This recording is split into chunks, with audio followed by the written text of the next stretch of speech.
Good afternoon, viewers, and welcome back to the 2021 edition of the Trinidad and Tobago Film Festival. If you haven't heard yet, this year we have an abundance of films and industry events that consist of masterclasses, workshops, presentations, panels, talks, and info sessions, and a new discussion series entitled Ask the Veterans. We also have Q&As and a live with the filmmakers, so please check out our website or social media pages to find all the events or films that you might be interested in. Only 2 days left. So today I'd like to welcome you to the live presentation of the role of the Sound Recordist, brought to you with the support of Republic Bank Limited. Sound. What would a film or TV series be without it? It's a narrative element that moves audiences and transports them to another world. Yet, until you work with a sound recordist, it's difficult to fully appreciate the intricacies of this craft. In this live online event, veteran sound recordist Cedric Smart, and somebody I've worked with numerous times before, will teach participants about successful sound recording. Smart will go through topics and areas such as hybrid pre-production, equipment knowledge, kit basics, budget, and working with the sound department and production. Participants will have the opportunity to pose questions during the presentation and benefit from his extensive knowledge and expertise. So a little bit about Cedric, a little bit more. So since 2001, he's worked as a freelance audio engineer and sound recordist. He has recorded several albums for various artists and has also worked on hundreds of television and radio commercials. His television experience includes outside broadcasts, television series, TV movies, news, and sporting events. Smart has worked on local shows like Westwood Park, The Reef, and the 1998 Miss Universe pageant behind the scenes show. He has also done work for Black Entertainment Television, BET, BBC, and Discovery Channel, and was part of the recording and broadcast team for the first Reggae Academy Awards in Jamaica. So without further ado, I will hand you over to Cedric.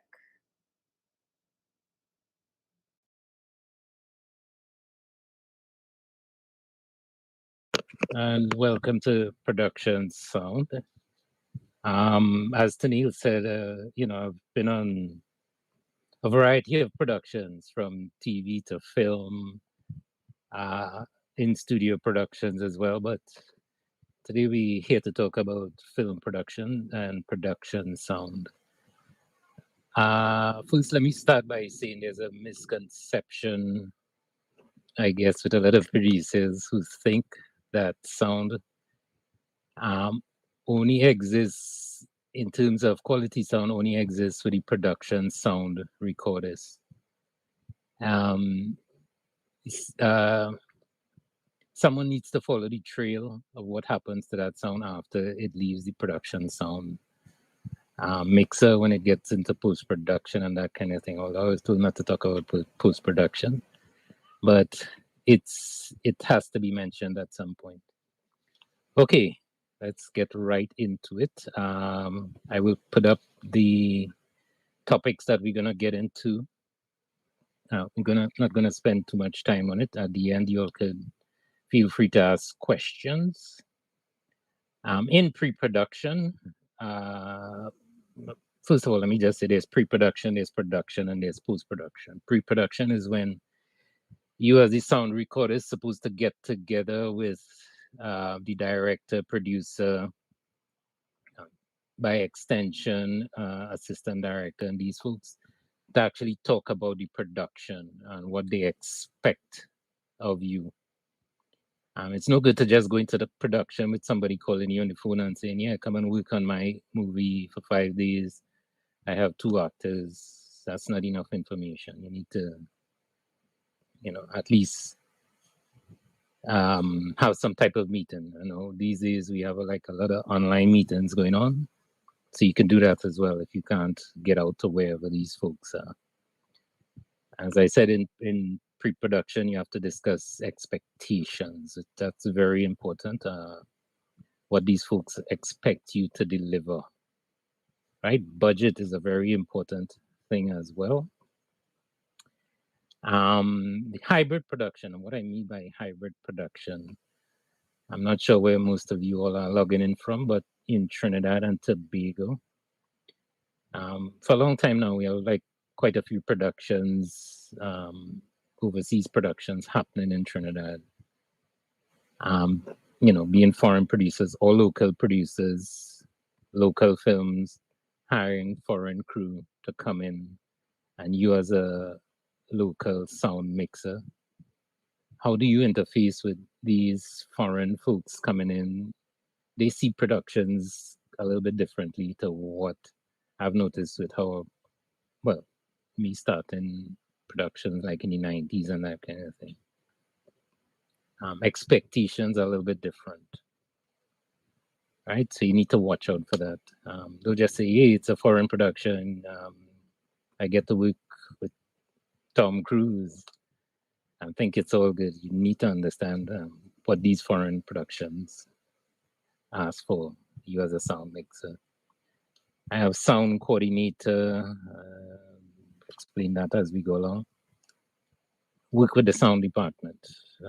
In production, equipment knowledge, you as the sound mixer, and that's a title that we have, sound mixer or sound recordist. You need to know your equipment that you're working with.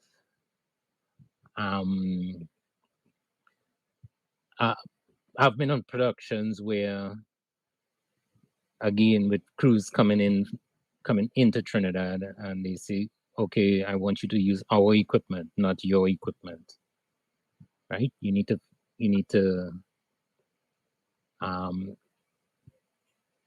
have not be able to understand what the equipment they're bringing in and how to use that.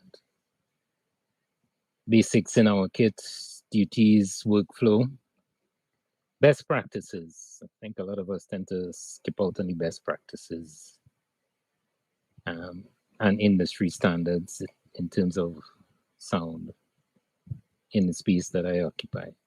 Making decisions, protect yourself, work with the sound department comes up again. There's the last stage of life of sound, post-production. Who's doing what?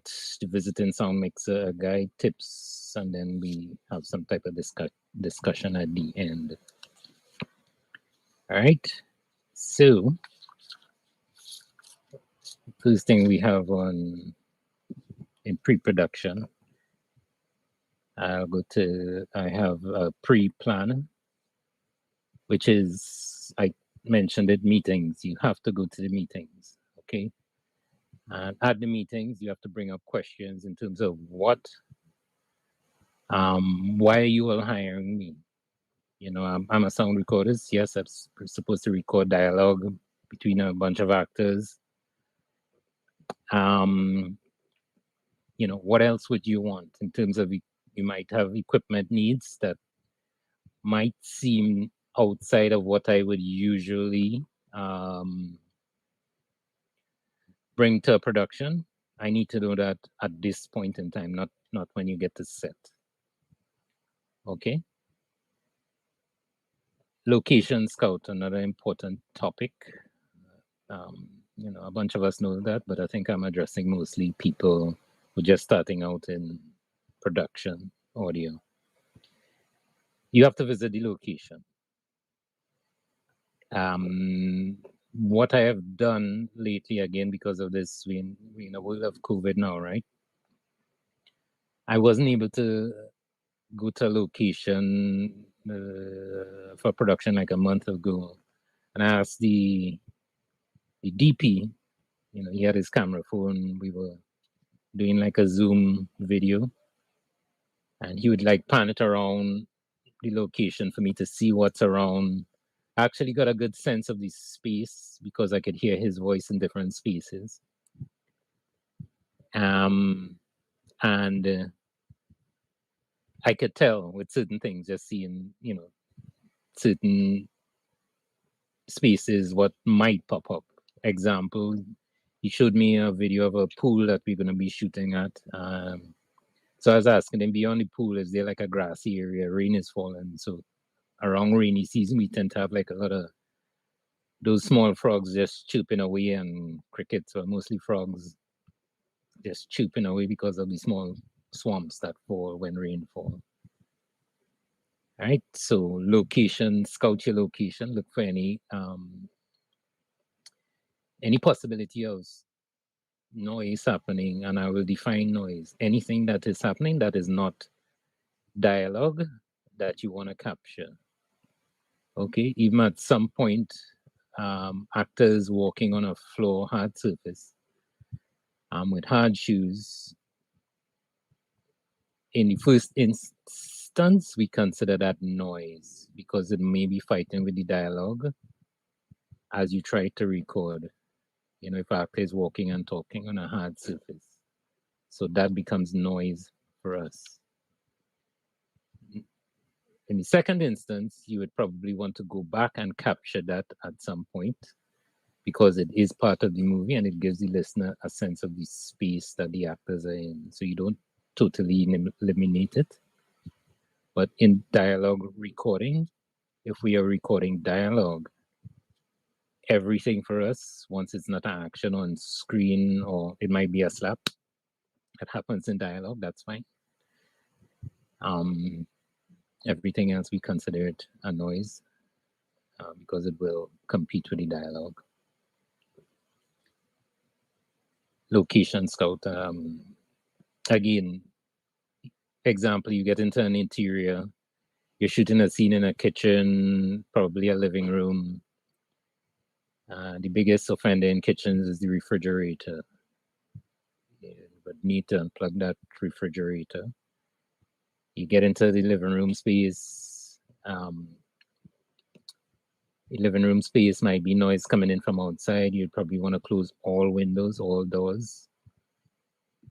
And you should bring these things up as soon as you get to the location. Don't wait for everything to get set up. And then you say, I need the window to be closed. I need the refrigerator to be unplugged.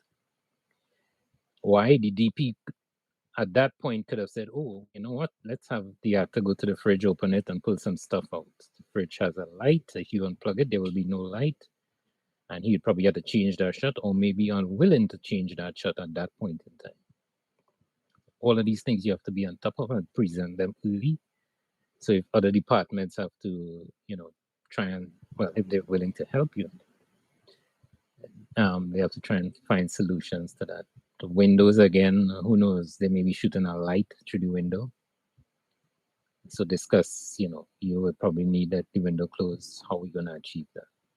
Or who knows? They may shift the action so that the noise coming in doesn't directly affect your microphone. Right? Location script analysis. That's the first thing I ask for.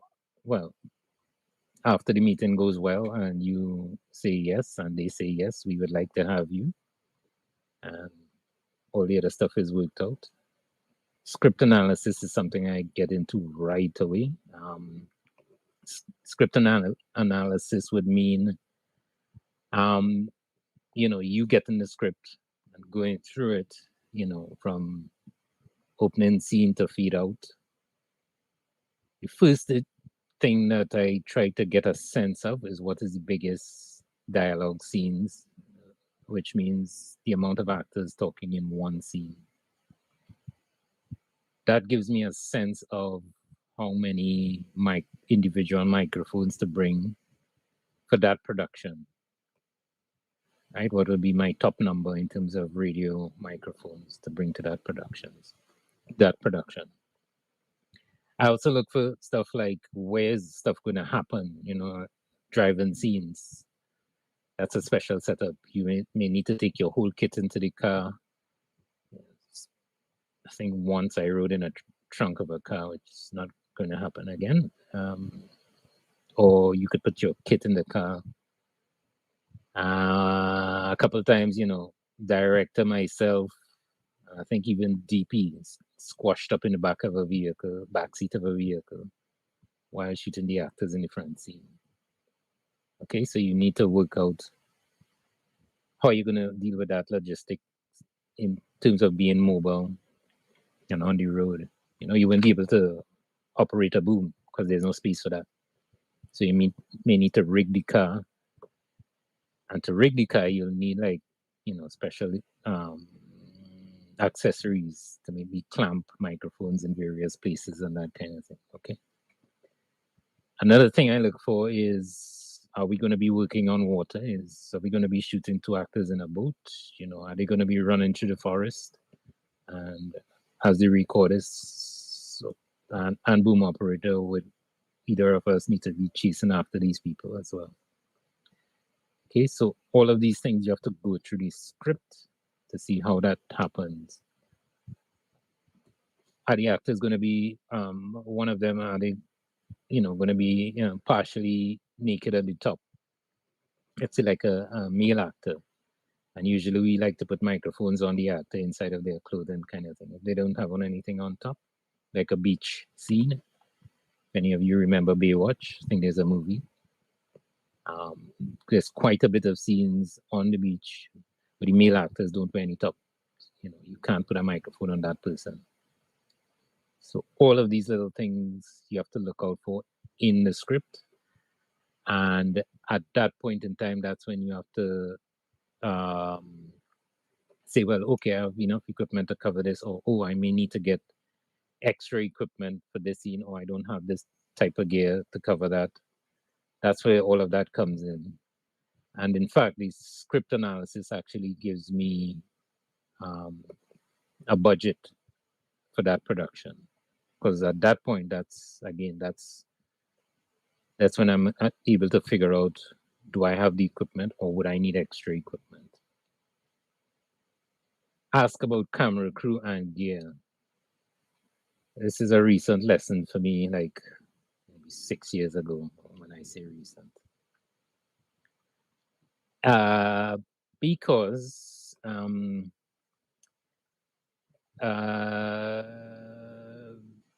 we tend to think that the audio crew would probably be, on space I operate in again, Trinidad and Tobago. The audio crew or the audio department consists of a sound recordist and a boom operator. I would ask in the pre-production, what does your camera crew look like and the gear that they're gonna bring? Because today there's a lot of wireless equipment out there, and again, if there's a crew coming in, they have a better access to equipment in terms of rentals and ownership, and they don't have to pay the high duties that we have to actually get that stuff and keep it. So they may come with a ton of gear, and let's say everything is wireless. As a sound recordist, we send audio to camera as well. It's like a standard practice. But if you have a camera operator / DP, and he's running around, moving around, sometimes they may say, I don't want any wires on my camera. What do you do at this point? Again, we are accustomed to plugging a cable into the camera. You may need wireless gear for that as well. If in the meeting someone says, well, yes, the camera crew is coming with a wireless video feed and wireless focus pulling and that kind of thing. So at that point, that tells you have to have wireless. We call it a wireless hop to put onto the camera as well. So that may be extra equipment for you as a sound recordist. Okay. And the crew part of it, ask about the camera crew. To back up, audio crew, standard, production sound mixer, and boom operator. If there's a camera crew coming with, or on the production, you have a camera crew with the DP camera operator, and then you have a first AC and maybe a second AC. If you see a third AC, well, then that's a well-staffed camera department. You should, at this point, ask to have a sound utility technician, right? It's not like an extra position just because camera crew has a bunch of people. You want to have a bunch of people as well. But what happens is, what I've seen as well, the camera crew, well, in a couple of productions, tend to outstaff the sound crew, and if you have to keep up with a well-oiled camera crew, you have to staff the sound department as well, right? You have a camera operator, the guy moving the camera around, and then you have a first AC. Sometimes he comes in and adjusts the focus and that kind of thing. And then they have a second AC. This is the guy running back and forth with cards and batteries and probably adjusting a monitor for the director as well. The sound department, you'd have the sound mixer and a boom operator. If we have to adjust anything, one of us has to put down that equipment and go, let's say, fetch fresh batteries or adjust a lavalier on an actor or any other thing, maybe put up, I don't know, acoustic treatment or something like really quick, right? The sound department needs to be at the same speed as the camera department, right? It's not valid to say, well, budget, and then we see the camera crew has 3 people, even 4 people, and the sound crew only has 2 people, right? It is going to retard your production sound wise, and then everybody is, that famous term, waiting on sound, is going to be popping up, right? Media management, I think I talked about that at some point. Form a connection with the director at this point, which means, kind of get to know the director, kind of get the director to know you and how you operate. We could even talk about some of your techniques and what you do. At that point, he would probably say, well, no, this is what I like to do and have done in my other productions. And then you get a sense of how he works, how he or she works, sorry. And I think, at that point, if you just sit and, talk about your favorite beer, it's easier going into production because then that you seem more approachable on set and they could come and talk to you about, having something done within the ordinary, outside of the ordinary, anything like that. Okay. All right. That's it for pre-production. All right. We mentioned budget. Let's talk budget. We mentioned budget and we mentioned expectations. Okay, so budget slide will come up in a second. Budget PDF will come up in a second. Again, this is a subject that should come up in, that pre-production meeting or at some point in the discussions. How does it all start out? It starts out, but well, for me or most of us, we get a call saying, I have a production going on. Could you come do it? I have, $20 to do this production, just to give a figure. Do you just jump up and say, yeah, of course, I can do it for $20? I mean, if they say an outrageous figure like $1 million, I mean, that's fine. Because anything comes your way, you have the equipment and the manpower to throw it. But if it's, like a much lesser figure, you would probably want to have further discussions about how that is going to work. Because it's not just about the figure I mentioned before, equipment. Let me see if I could get this budget and expectation slide to go up. Okay. Okay, so you are expected to do this project. Let's say you said, yeah, I can do it for, $50. How did you arrive at that $50 figure that you said yes to the producer / director and whoever else? How do you come to that figure? Okay, so even in the beginning stages, starting out, and I have quite a few students coming out of a film program that I teach at. And a lot of them who are getting into sound, this is actually one question they ask me: how do you arrive at a figure to give to a prospective project job person who is hiring you? I think for quite a few years, a lot of people just been tossing figures out without having like a, how is it structured? How you break that down? How you justify that to somebody who is going to hire you, right?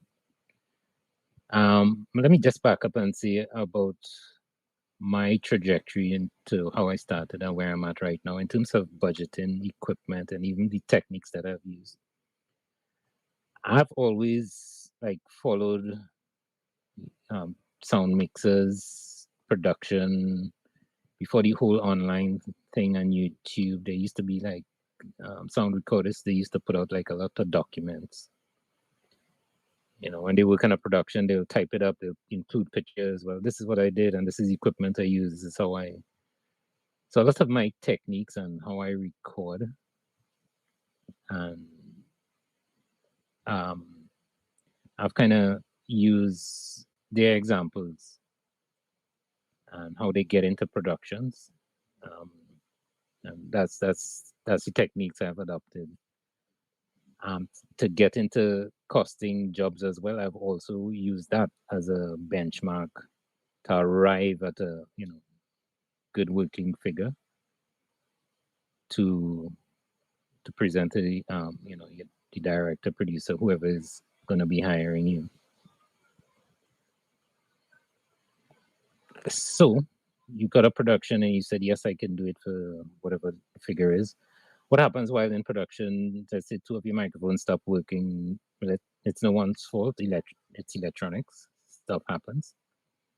But is the director or producer are they expected to understand that you have less equipment at this point in time to get the job done? Are they supposed to say, okay, well, the microphones broke, two of the lavaliers that I need for this scene broke down. Okay. Or are you expected to find / rent replacements? Okay. That kind of goes back to what I was talking about in the pre-production meeting and expectations. I think locally, a lot of our productions, because most of us are kind of friendly in this space and we know each other. Some of us even lime together. Lime is a word meaning get together and, hang out.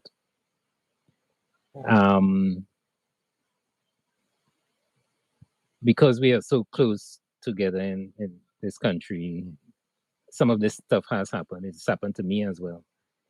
You go to the director, oh my God, something just happened to one of my microphones. And they would say, okay.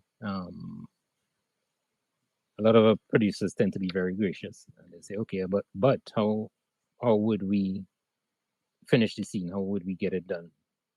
Right? And that's good on their part. It does not happen often. And is it expected to happen? Don't go into a production expecting for a director to say, okay, half your gear is broken down. That's fine. We'll figure it out somehow. Again, that was a reality check for me on a production that I did. This might be 10 plus years again. And it was a documentary again for like BBC. And like one of my main pieces of equipment went down, which was like the recorder. And your recorder tends to be a main piece of gear. We'll get into gear at some point. And thankfully, it was kind of close to the end of the day and end of the production. But it was the main piece of gear. And it broke down. I turned to the director, producer. Oh, my recorder stopped working. And I guess being very British, he just looked at me. Oh, okay. Our next scene is over there. We set up in how much time, blah, blah, blah, blah. Just let me know how we're gonna get it done. You know, there was no, okay, let's end the day there. Well, I'm sorry to hear that the equipment broke down. Let's call it a day. The expectation was I was supposed to continue with the day, even though that main piece of gear broke down.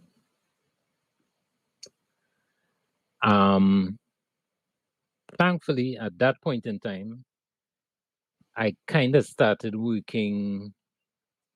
Well, at that point, it was kind of, and after that production, it was always. I always tend to walk with some pieces of gear as backup, right? So I had like, in that instance, I had like a main recorder, which is a full size recorder. When that broke down, I had, you guys could research it for those who are new to this. I had like a handheld type recording device, which, you know, a lot of people tend to use. It's not industry standard gear, but if you don't have anything else, you should keep that stuff with you as backup.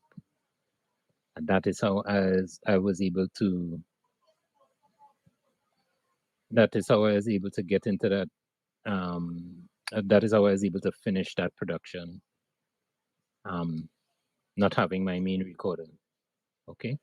But we'll talk about that at some point in time. We back to expectation. The expectation on that project, BBC documentary, is, oh, that stuff broke down. I have another scene to do. We're gonna set up for it, and we're gonna start shooting again in 15 minutes. That was my reality. My thought process wasn't there at the time, but somehow I can't remember how I got into it. I think, I just like at that point in time having extra toys around. But luckily, I had a recorder around.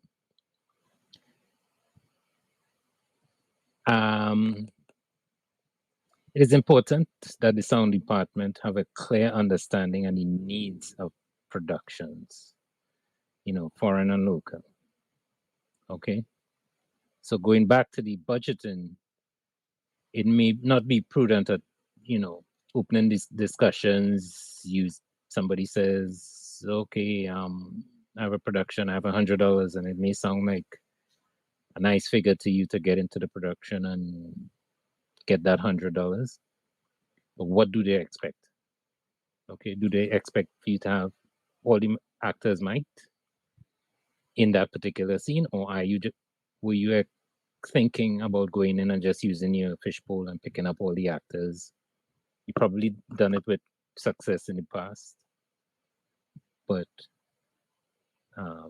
does the director expect all the actors to be mic'd up? Again, recently, a new thing that happened to me, this would have been like 5-6 years ago. I had a production. I checked out what's my largest scene, maybe 4 or 5 actors. I covered it with my radio mics, 4 or 5 radio mics. But at some point, someone came to me and said, oh, before this scene is done, I need all the other actors for the other scene just on the other side of the road to be mic'd up as well. That was an additional like 2 or 3 microphones. So that was the expectation of that project, which I did not foresee. Right? But what I've come to understand, that's a reality in big budget productions. So this would be a mention at this point in terms of the hybrid productions. You have to be careful with some of these productions coming in as a sound recordist.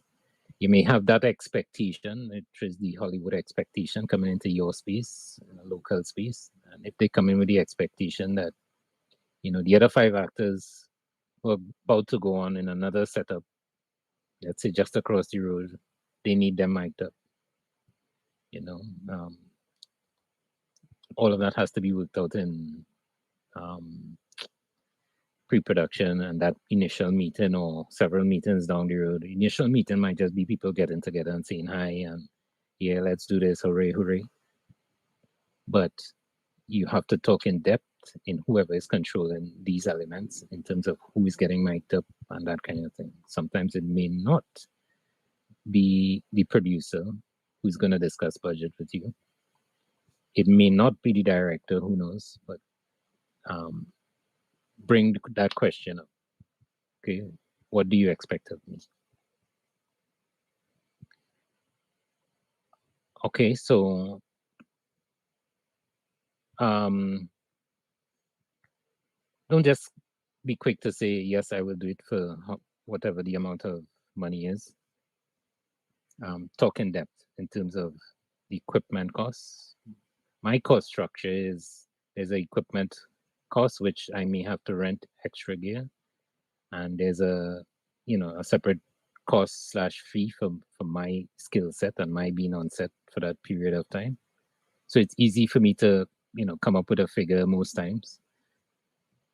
Again, you may have a production coming in and they say, oh, we're going to bring all the equipment, right? So at that point in time, I know it's clear, it's just my time and no equipment rental is needed.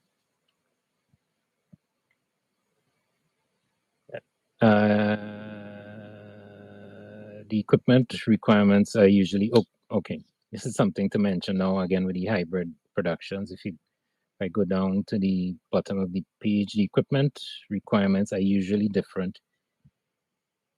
Even how you may be required to work. This is for like the hybrid productions I talk about. A hybrid is folks coming into a local space, accustomed to working in a different way to how we are. The equipment is very different.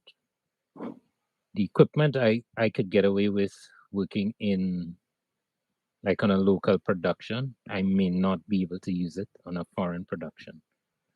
One, a lot of the foreign productions, they ask you for equipment list. And if I list some of the gear on my stuff, some of the gear that I have, they will not accept it. So I tend not to even mention that I have that gear. Not to say that that gear is a sub quality standard. A lot of these things I kind of, been testing it back and forth. The high end, let's say $3,000 radio microphone system to a $600 radio microphone system. I've found that the quality is just the same in most of them. It just depends on the microphone that you put on the system. Right, but the $3,000 system come with a host of advantages, and they tend to want the advantages in a foreign production example. And a lot of local productions in Trinidad, you tend to see, if the two actors are, in a room, let's say a living room, the director might be right there. Of course, the DP is there. The focus guy is there. My boom operator is there. Sometimes you find the sound mixer is there. The makeup person is there. A whole bunch of other people might be right 10 feet away. A lot of these foreign productions come into this space. They try to get most of us away from the action. Right? So in a lot of productions, there's something, you might see something called a video village. The director might even be out there in video village with a monitor.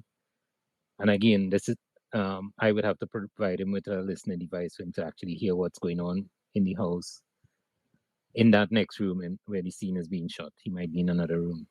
So that's another piece of gear I have to provide for this production, right?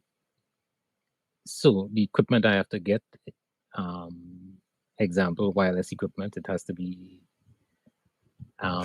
may have a little bit more power in terms of transmission power, RF power, as opposed to the other gear that I would use on local stuff.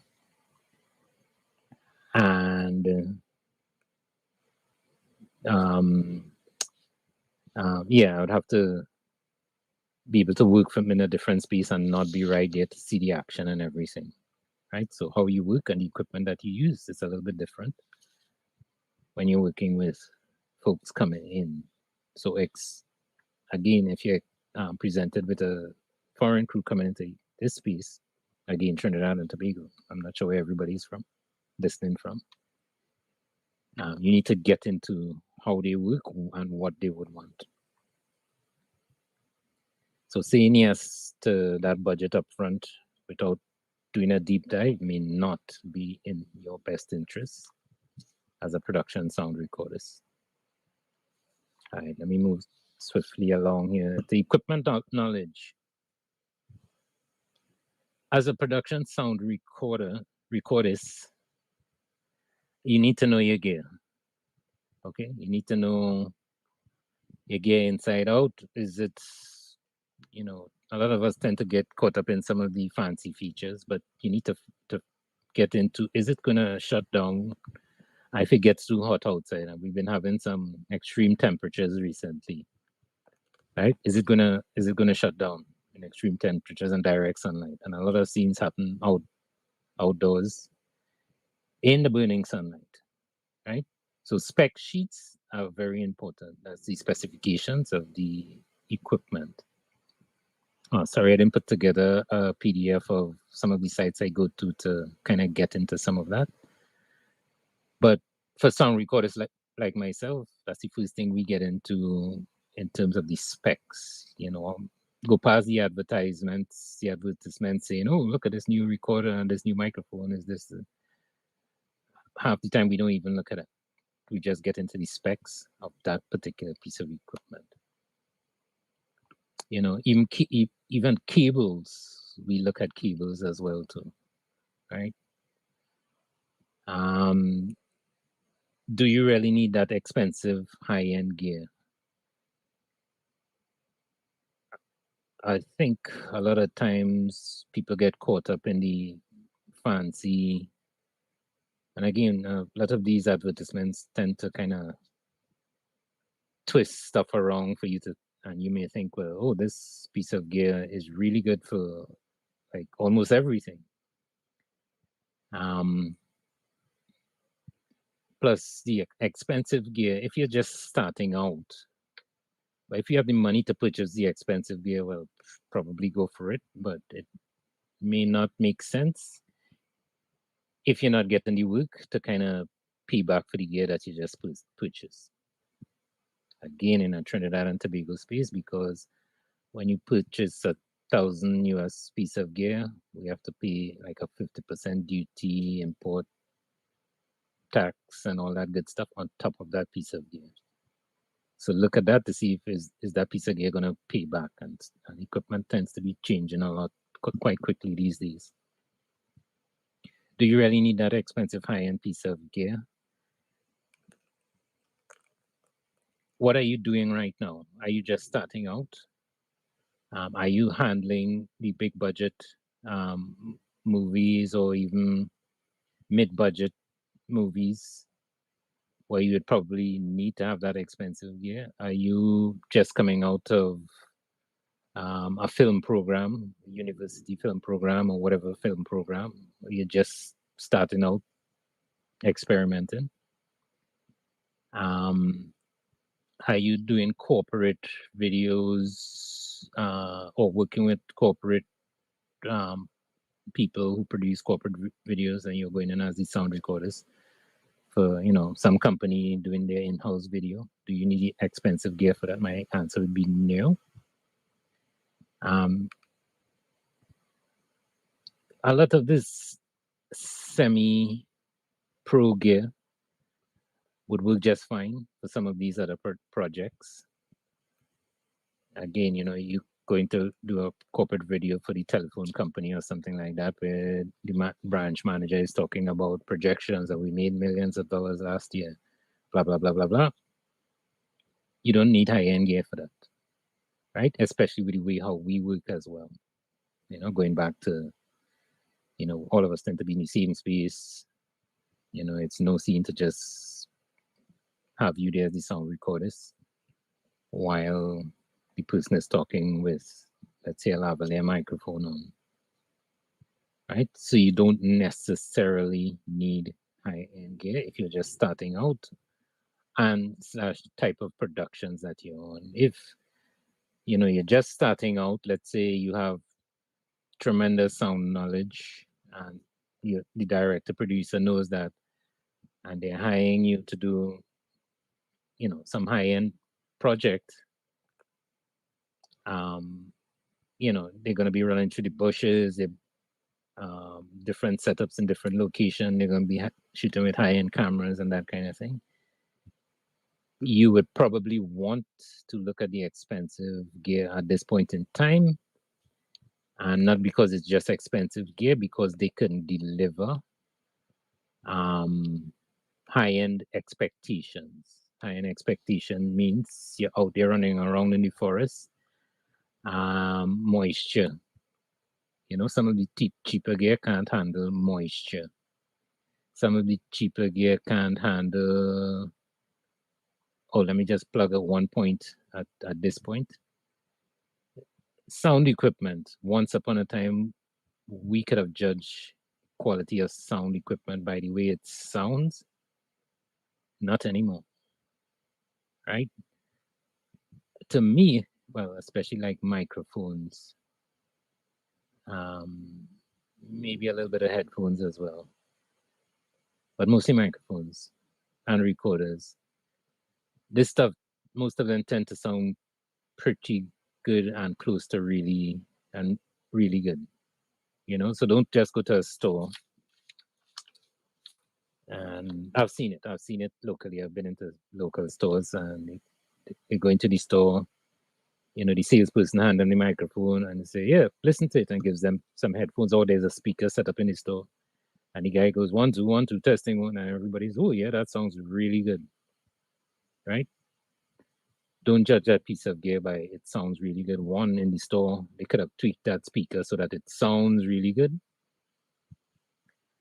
And two, like I said, most of the gear coming out now sounds really good, but microphones tend to suffer from, you know, like something we call handling noise, RF interference, moisture, system noise. So there's a bunch of things. Again, going back to the spec sheet scenario, that's how we figure out, you know, what stuff to buy if we cannot handle it and listen to it. And reviews is a really great thing as well. Okay. So yeah, in one instance, you may need the expensive gear. You know, if you have been practicing sound for a while and you're going to get into a really intense production where, you know, the expectations are high, get that gear. You could rent it or something, I don't know, in Trinidad. But other than that, nope, you don't necessarily need that gear. Oh, join sound communities and chats. That's where I get, like, you find out a lot about equipment in some of these, in a lot of these chats. Okay, so if anybody has a pen, there's one called JW Sound Group. JW Sound Group. I think it's .org. In that group chat site thing that's there, I mean, these guys worked on the biggest of productions. There's nothing bigger. These are the biggest sound guys out there in that group chat, and you can enter as a member. I have. You post your question, and you know, people start flying in the discussion one time. Yeah, just feel free to put stuff in there, and they tend to be very gracious, even though it's a ridiculous question. I guess there are no ridiculous questions, right? So join some of these sound groups. Okay, as a producer, what are the basics in our kit? I'll scroll down the page. So you hire a sound guy, and the basics that they would usually have. This is the foundation stuff. After that, we kind of build on it. We would have a mixer, or a mixer and recorder, or mixer/recorder, which is a mixer with a built-in recorder into it. All right, we would usually have a shotgun microphone. That's the microphone that is long like this. Well, longer, right? Not the handheld microphone. Right. We would have wind protection for that microphone, which is a whole wind system that goes around the microphone. Accessories, folks, it's just as important as your main gear. Accessories, let me find that thing. Okay, true story. I'm not sure how many of you could see this. This is just like a little jack thing that you find at the end of a headphones. I've been on a production. It was a live broadcast production with a TV station, but because in the TV broadcast truck they didn't have one of these, we had to delay the broadcast and change up some of the audio setup. Okay, just because of one of this. This is like a 15 TT adapter in Trinidad and Tobago. Okay, so the accessories is probably just as important as your main gear. Can't stress that too much. Wind system, headphones. It's another basic tool in our kit. Always need to have headphones. Most times there'll be a boom pole, some XLR cables, depending on the setup that you're going to be in. Right, and then your kits will expand out from there with like wireless systems. Okay. It may start at one wireless system, which is just like somebody talking to camera, like a documentary kind of thing. Yes, and I plant coconut trees, blah blah blah, all day. Oh, I swim. To narrative where it's like 5 actors, you have to have 5 radio mics, and that could go to as much as like 8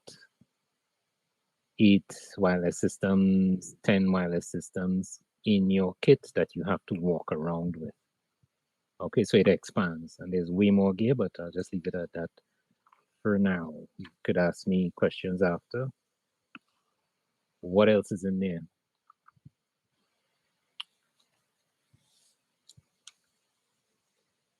All right, let's go to duties. Let me look at my topics real quick to see how am I covering stuff here. Let's go to the duties. So, usually you're hired to go on set narrative production. I'll mostly talk about narrative and not so much documentary, although they're basically the same with few differences. Very few differences. Okay, not so much in equipment wise, but sometimes your setup is a little bit different. Duties. You're required to go on set and record everything that is happening on set. I mentioned dialogue, but there's other stuff happening other than dialogue. You may have a fight scene, an actor running, jumping into a car, slamming the door, turning the keys, getting the car started, peeling up, driving off. There was no dialogue in that scene, but there's a bunch of songs that it'll be difficult and budget time consuming to try and go and recreate after, right? So all that sound that is happening on set, you have to be very vigilant that, should I capture this stuff that is happening now? Right? Been doing this for a while. Learned something recently on a production. I'll mention the production. It was something with a director called Ian Haranaran. I did like one of his short films. Really a pleasure to work with him as well because he was also a sound person. And after we recorded a scene, what he had me do as well, which I kind of adopted in a lot of projects, if given the time, is he would call action on the scene. And all of the stuff that I did to minimize noise, we got rid of that.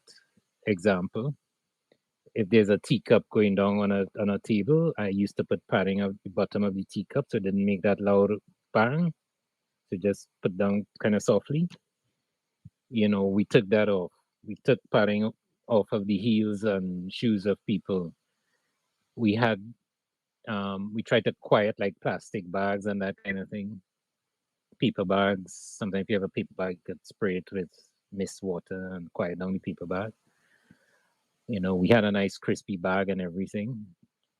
And what he did is called action, but he dialed action for sound only. And the actors walked through the scene and did everything without talking. So they just kind of some of them just kind of move their lips so that they get a speed. And they went, boom, and picked up stuff, put down stuff. And that way I was actually able to bring in a microphone real close to where the action was happening to get that fresh close-up sound. as like an effects type track, right? So that was kind of refreshing to learn something real new. You know, at this stage, you know, you're always kind of learning and picking up new things, right? So that's another thing we're there to do, not just dialogue, stuff that is happening around. You could also suggest these things if the director doesn't know about it. And try to get it done there. Again, it's kind of difficult to go and recreate something. We minimize car starting up, actors in the car talking. Go back, get that car start, just for sound alone.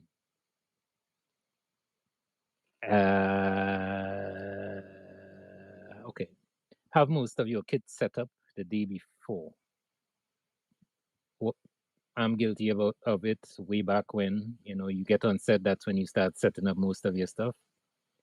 These days, there's no time. You know, how fast everybody is moving. Cameras, they tend to come, most of it with stuff already set up on the camera. So we work with a sound bag. Oh, I didn't bring my bag in here. We work with a sound bag, and in that bag, our recorder, radio mics, batteries, everything tend to go in that bag, and we hang it on our bodies, and we run around all day with most of our equipment hanging around our necks, right? So it takes me like a half day the day before setting up that equipment for that project the next day. I charge batteries, I install cards. So when I get to set, most of the time it's to just pull the boom pole out, put a microphone on the end of that stick, and lav actors, right? That is actually pretty important because there's a bunch of DSLR projects happening these days.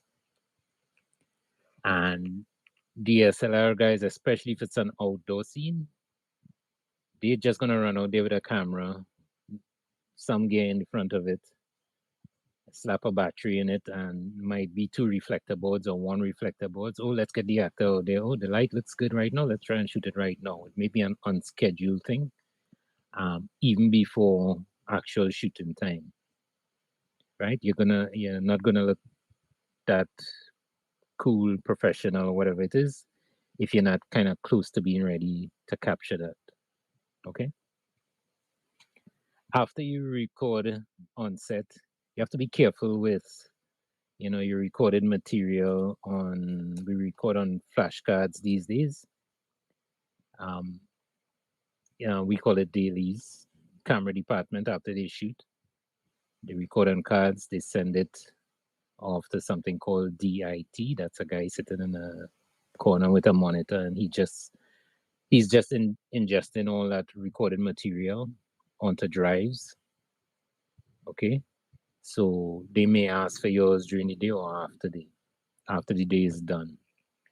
It is important because that sound material exists on this one card that you treat that like gold. It's very important.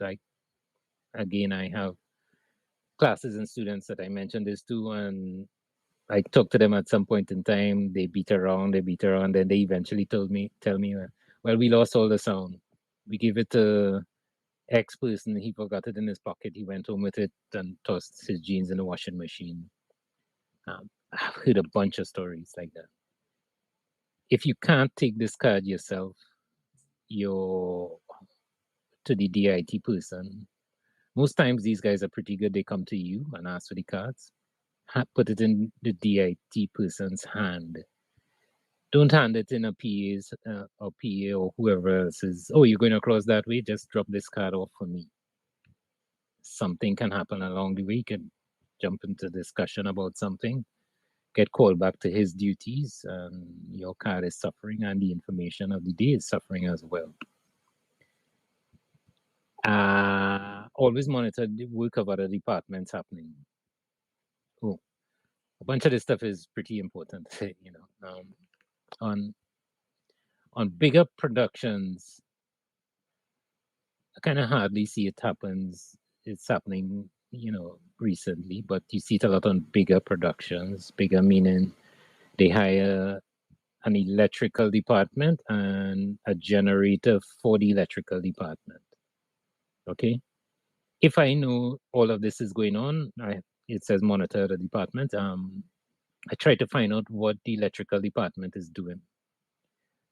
I have a close relationship with most of the electrical people around, so I call them up. Hey, what type of generator are you gonna have coming in? Well, I have so and so and so and so. Where are you gonna put it? And we have that discussion. Why we discuss generator? Because generators are usually noisy, and we usually can't get a good dialogue recording if the generator is just right outside the door, right outside the scene. Okay, I cannot show up, even though I'm in within call time. The generator people tend to be pretty early in terms of getting the generator on site and dropping it in a position. When I say drop, a big truck comes with a big crane at the back and lifts that thing up and drops it someplace, and it cannot be moved until the end of the day, because that big truck has to be hired and come back and pick it up and put it on truck. If I as the sound person wants it moved, and nobody is gonna honor that request at that stage, at that point in time, right? So before all of that is done, I call the electrical people. The generator come in. Where you plan to put it? He might say right outside the gate, because actual conversation, because of the length of cable that is coming with the generator. He would say it's only a 50-foot run. Oh, and you see where budget comes back into play as well, right? And I would say, no, that's no good. And then he would say, well, they have to rent more cable. Okay, and then we have to have this discussion back and forth, and somebody actually has to go and spend more money so that the generator could go down further down the street, so that we can actually have clean dialogue. All right, so you see how all of this stuff intermixes as well, so budget kind of jumps back into the picture again. Okay, you cannot just show up, well, you should not show up even though you're within call time after the generator goes on and say, oh, I need it to be moved. Okay, choose your team carefully. Your boom operator is part of your team, and if you hire a sound utility technician, these people represent you. If your boom operator is a kind of a chatty person, and again, we're sound people, we're supposed to be quietest people around, right? And he's just not on point. He may do his job well, but he's not interfacing properly with people. Or sometimes they may need to get in actors' faces to fix equipment, personal hygiene. How do they address people?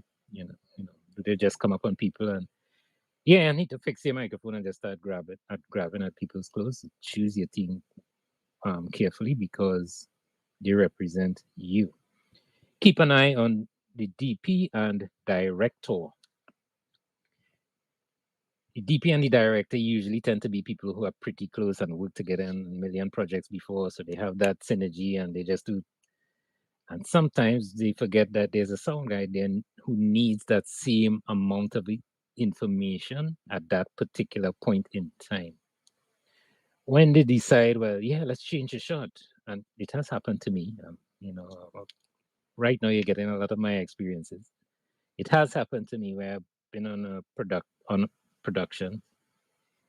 You get to the location, you're setting up indoors, blah, blah, blah. Usually my indoor setup, it might be different to my outdoor setup, drastically different. So I'm setting up for the indoor scene, blah, blah, blah, blah, blah. Director and DP disappears outside, and then they come back, and then I see the tripod is moving, and blah, blah, blah. Oh, what is happening? Oh, we're going to shoot the scene outside. We like the light and blah, blah, blah, and it will play well. Okay, they can do that. But that information, it's fine if you're given the time to now relocate and that kind of thing. But I tend to see in a lot of productions, it seems to be okay if the sound department is playing catch up, and everybody's fine with waiting on sound. Well, not that they're fine to wait, but it just seems cool to pass on that responsibility in terms of, oh, we're not ready because the sound department is not ready. Keep an eye on these folks. if they start drifting on, listening on that conversation, if they're planning to change setup, so you could get that information as soon as that, thought comes into play, so you'll be able to, move right away and let it be known to whoever else is in charge, and maybe the first AD as well, that you need that time to relocate, that, and have someone else have that understanding that stuff is changing at this point in time, right? Work with the sound department. I've mentioned that in quite a few places. Again, that goes back to, I think, a lot of times people are fine with it. The sound department just catches up with whatever we are trying to do. Producers, directors out there, talk to these people, talk to these guys, gals. Yeah, I'm planning to move the scene from so and so and so and so. This is what I'm planning to do. How are you with that? Okay, all right. Let me just break down my rig and move to someplace else. Okay, it's kind of unfair, that kind of leave them in the dark. Try to always get room tone and a noise track. I talked about getting a noise track on that production I did, where it's stuff putting down and people walking around, which is part of the scene after the scene has been visually shot. Room tone means, again, everybody is quiet and we just roll an atmosphere track of the space that we're in. If it's indoor or outdoor, that's called a room tone or atmosphere track. I think the British people call it a buzz track. Right, let me move swiftly along. A lot of information, and there's a lot more outside of what I have here for you, but I don't want to overwhelm you folks. Again, you can ask questions if you're writing stuff down. Look, round page. Oh, but I'm almost done anyway. All right, so tips. So for my tips page, I talked about my recorder breaking down. All right, so always have something around to back up the gear that you have. If you're going out on a production and you need one run, maybe two runs of what we call audio cable, XLR cable, I will call it that. One coming from your microphone and one going from your equipment to the camera. Make sure you have an extra one. Okay? So some of the gear, if it's not too expensive or if the budget allows, and then go back to expectations, which is kind of tied up in budget as well. Try to back up your gear. Okay? You have a main recorder, try to have one of these, cheap little handheld recorders that you could plug something into. Well, depending on the project, of course. If it's a Hollywood thing, you would need to have two high-end, expensive recorders. And that is actually a thing to do. Try to back up your recorder. Try to back up your headphones. What I do outside of my main headphones, I have like earbuds. If your kit doesn't allow to carry another bulky pair, I have a pair of earbuds that sound, very decent as headbuds go. Have a pair of those. Once it sounds pretty close to your main pair of headphones. A simple microphone as well. Again, the main gear in our kit would be a shotgun microphone. That's like a main microphone. Have something else in your kit. If you can't find, there are a bunch of cheap shotguns out there, just buy one as a backup. If you could. Or in Trinidad, we have a bunch of people with gear. Budget-wise, if you could work it into your budget, the budget as a backup gear to rent one, do that. If not, and the only thing you could get your hands on is one of those handheld microphones. That's what you see reporters and stuff using. Drop one of those in your kit as well, right? Because you can actually do a scene. Let's say if this is the frame in here, and have that handheld microphone, this thing here, just at the edge of the bottom of the screen, and actually get usable dialogue for your production from a good quality microphone that was meant for interviews into your movie, right? Well, that would require you talking to the director. Oh, we all the way out into the bush. My microphone fell into the swamp, and blah blah blah blah. But the only thing I have is this handheld microphone. Have that discussion in terms of you are not coming back and spending a bunch of money. Oh, I could get it if it's a close up, like here. Or I could record it as a wire track and then we use it in post production. Okay. Have backup gear. And going back to the recordings as well, after you hand over that card to DIT, stress to that department, stress to the producer. Maybe at that point, talking to the director on set may not be a good idea because they have a bunch of things to think of. But if they tend to be director, producer, caterer as well, you would want to mention to them that they need to back up the audio recording. People tend to always overlook everything with audio, for some strange reason. Yes, I've had productions where the production called me 2 years later, or do you still have the recordings? We need to do this, that, and the other. Yes, it has happened more than one time. I'm talking about months, and the most recent one was 3 years later. Okay, several productions have happened that way. So backing up your gear and the recordings, something you need to keep abreast with. Note to photographers: there's no one piece of audio gear out there to do everything that you need. This is the photographer to indie filmmaker. A lot of people mostly coming from photography. They have these really great cameras, DSLR cameras that can do video as well, and they have these ideas to do these small documentaries, but they're trying to do stuff by themselves. A bunch of us do that. But they keep trying to find this one piece of audio gear. I'm not talking about one independent video filmmaker who has asked me this question. I get it a lot.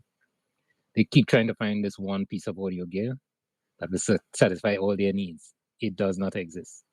That's why we as audio people show up with kits of stuff. Okay, some of it is not even our main gear, but the accessories, oh my gosh, is just as important. All right. Accessorize. I talked about that little adapter. Tape. Have tape. One thing to look at when you're just starting out: have better power up options for your equipment.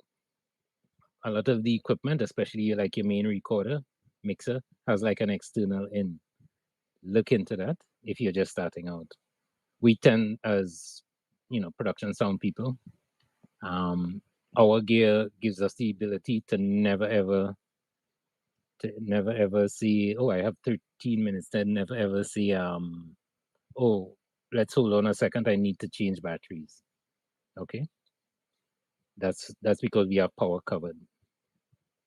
In between setups, as a sound person, don't drift away, because a lot of discussions may go on again between the DP and the director, and they're going to be talking about whatever. If you have to drift off, get a drink, come back and keep an eye on those folks.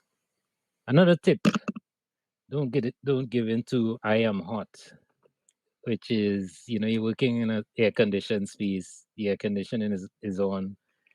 As a sound person, we ask for it to be off. You switch it off and everybody starts getting hot, and then you see a lot of puppy faces. Oh, can we just switch it back on? It's not that noisy. Yeah, just say no with a smile. It's going to affect the audio. All right. And if the director say, well, I need to have it on, well, that's their decision. Let it be known to the universe. That's your decision. You have to make a note, and you go ahead with the rest of the day.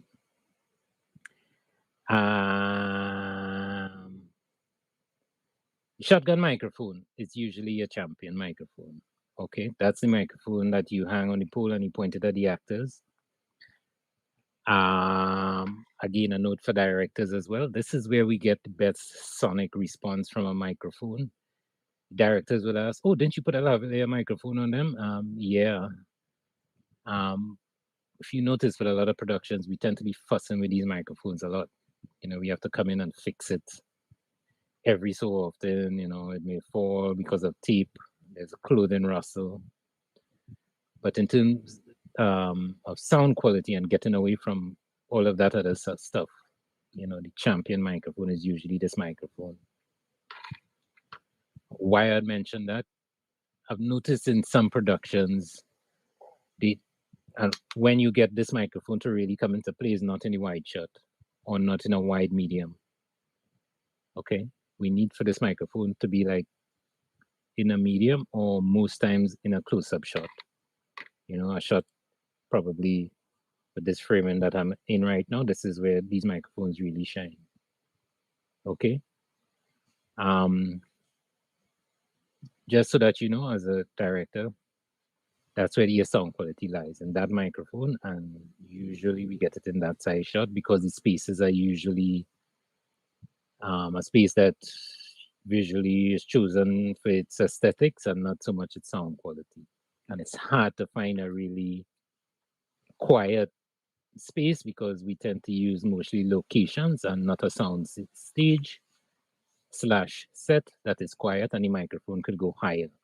So we always need the microphone to be closer because we are on a set and not a stage. All right, some quick tips for folks visiting Trinidad and Tobago, where I live. Trinidad and Tobago, it's a noisy place. This is a note to the visiting sound mixer. Trinidad and Tobago is noisy. Okay, we have cars that play really loud music. And even if you go to the country and say, okay, let's go out to the country, you know, nobody's out there. We have cars with big speakers replacing the back seat, and they open up the doors, or a van. And that's where we usually take our parties, okay, to these remote location, rivers, and that kind of thing. That's our culture. Okay, it's loud. We enjoy ourselves everywhere. The houses tend to be close together, okay, in most places. So what is going on at the neighbor's house? We usually have to go next door to ask them to, you know, quiet down and that kind of thing. That happened to me 2 weeks ago. The neighbor right next door was doing an online class. Houses have metal roofs.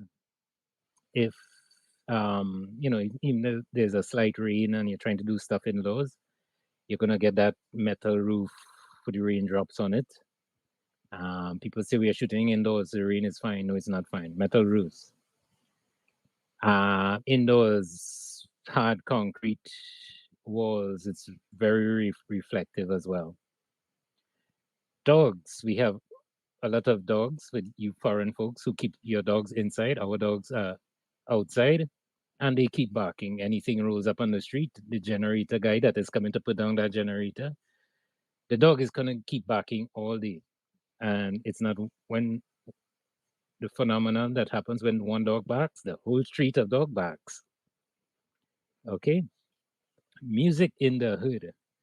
You go to shoot in this nice valley, you could see across on the valley side, and you on the opposite side, there's a house on that side. We tend to play music for all the neighbors to hear.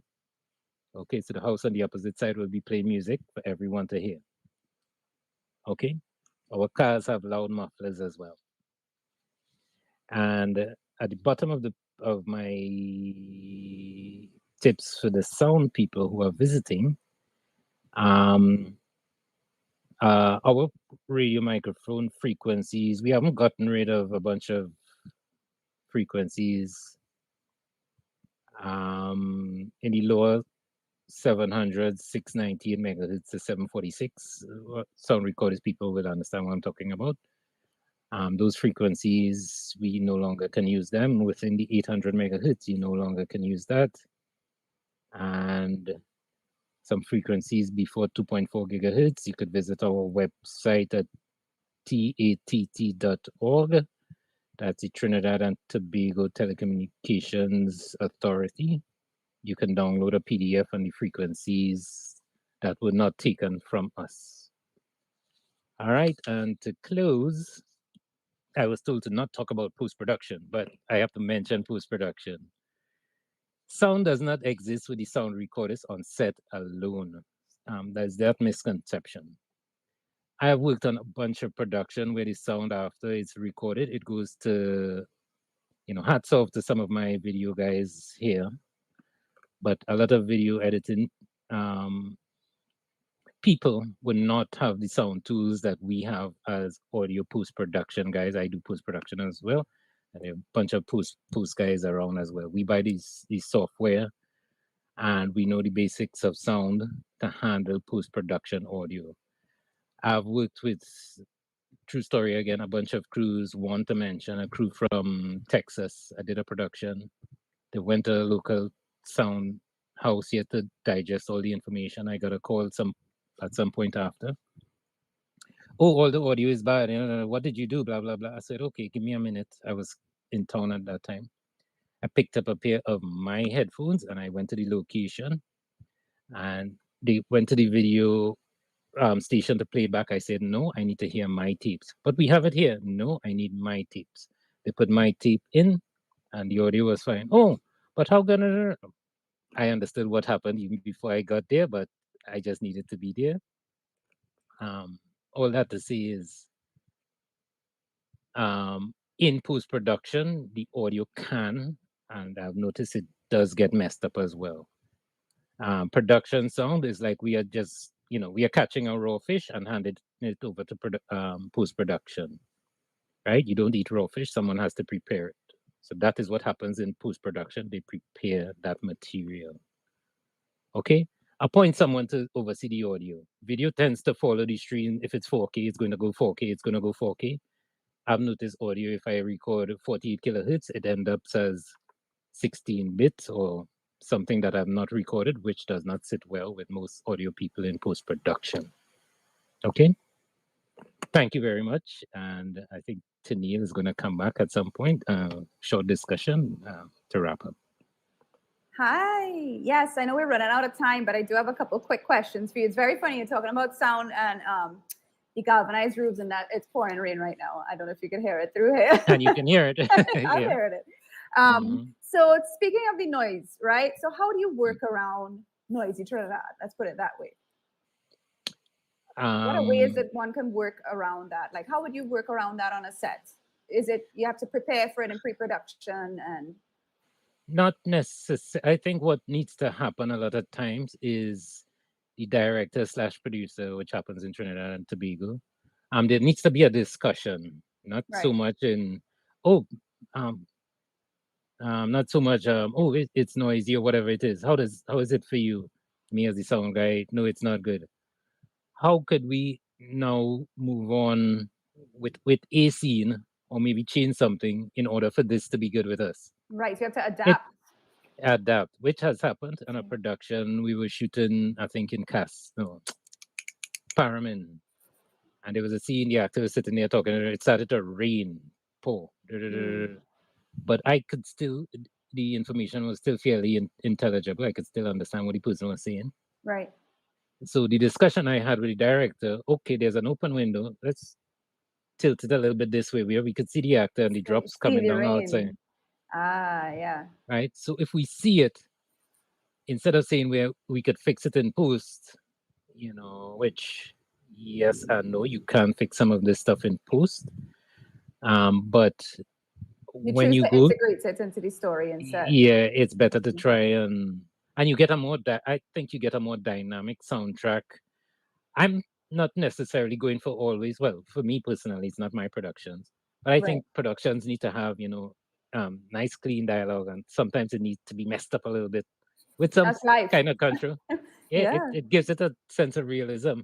Right. So if you have the rain coming down outside, but the audience has to see it, accept it, we need to have that discussion instead of just telling the audio guy. Fix it in post. Well, they wouldn't tell me as the production. They wouldn't tell you, but they would try to still record it and hope that it gets fixed in post. Right. or we sit down for a bunch of hours, which is not advisable. Yeah. Okay. So another quick question I have is tell me some common mistakes that like beginning sound recordists make, or things that something you may or may not have mentioned before, but what are some of the common things, mistakes that people make when they're now starting out? As some sound people, I think I'm getting to see that mostly with today's generation. Once upon a time, when gear wasn't so fancy and readily available, the gear was kind of, there's one shotgun microphone and there's one recorder. Now there's a bunch of different shotgun microphones. There might be a shotgun type microphone coming on this piece of gear, and you could do this with this gear. These hybrid gears. Right. Once upon a time, this gear does this and it does this alone. So you figure out how that piece of gear works. So you get a shotgun microphone. The only way it works is pointing it at the actor when the actor moves around. Understanding the gear, the limitations of the gear, and how to use the gear properly. For beginning sound people, a boom operator is a very important thing for me. Sometimes if I hire a person who is not an experienced boom operator, I would just have them press my record and stop, and I would go operate the boom. Because if an actor is here and they do this, the microphone needs to move when the actor moves. Not the actor do this and then the microphone comes over after. Right. Okay. Right. So that's a mistake with people. And that's a common one. So we just talked about hiring people. This leads me to my final question, actually. So how do you, like, if you're starting out, let's say you have no money, but you really want to be a sound recordist, how can you learn behind the scenes? How can you integrate yourself into a set? Is there a way, or is this something that comes with you have to financially invest in yourself? If you want to get into it, I think in this space that we live in, there are people you could talk to, and who knows, you may probably get to go out with an actual sound recordist on a set as his assistant, maybe a boom operator. Right. He may not have that much to do, and you would see the stuff that he's actually doing and how he gets certain things, and I think you could jump off from there. So the best way is to shadow somebody that's experienced. That's the word. Yep. That's the word. Yep. Perfect. All right. Well, I think that's it for us in time. Thank you, Cedric, so much. And thanks again to everyone for attending this event, brought to you with the support of Republic Bank Limited. On behalf of the TTFF, we hope you gained some insight into this topic and hope to see you again at other events throughout the festival. If you have any feedback, you can email me at admin@filmco.org. And if you do happen to post about us on social media, please tag us in your posts. We like to remain connected to our filmmakers and friends. We wish you all the best and enjoy the rest of the festival. Bye, Cedric. Bye.